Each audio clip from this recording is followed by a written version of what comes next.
morning, Nigerians. Thank you for the love you have for me. God bless you.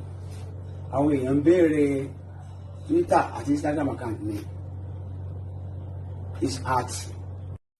On my line, you're my sugar.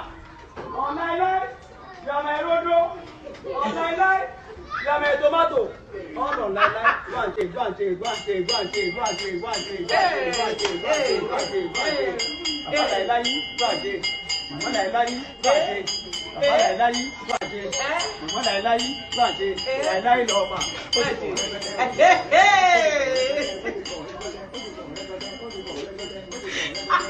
Go polish your papa. I go come out and see just like you said that. I go come out and see just now. Before I go start there, I will hit you hard. Trust me now. Trust me. Boy Sky on the beat. Trust me now. Trust me. Top one is to finish a bit. Hold this man in the first place. Who do you think you're talking to? Because this man is not need to be pity. Then I hear you there. Trust me now. Trust me. Then I hear you there. Trust me now. I will hit you hard. Don't. You go cheat, they go carry, you go prison. You get to the point now. Let this boy suffer for 600 years. Boy Sky on the beat. And this Dominic can get the man, this stand the life materials. If you this go polish your papa. I go come out and see just like you said that. I go come out and see just now. Before I go start there, I will hit you hard. trust me now. Trust me. Boy Sky on the beat. Trust me now. Trust me. Top one is to finish a bit. Hold this man in the first place. Who do you think you're talking to? Because this man is not need to be pity. Then I hear you there. Trust me now. Trust me. Then I hear you there. Trust me now. Trust me. I will hit you hard. Don't. You go cheat, they go carry, you go prison. You get to the point now. Let this boy suffer for 600 years. Boy Sky on the beat. And this Dominic can get the man, this stand the life materials. If you this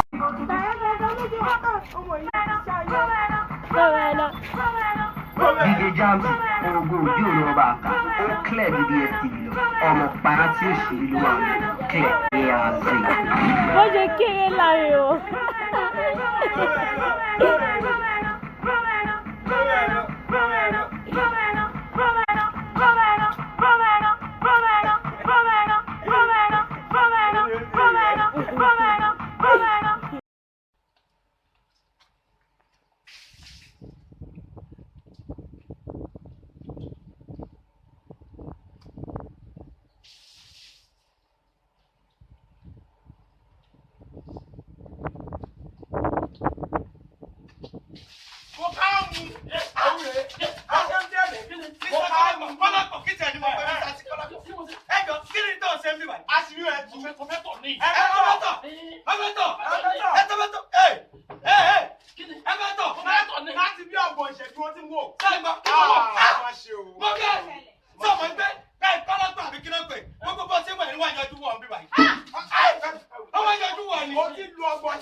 Pick up MB action, sir.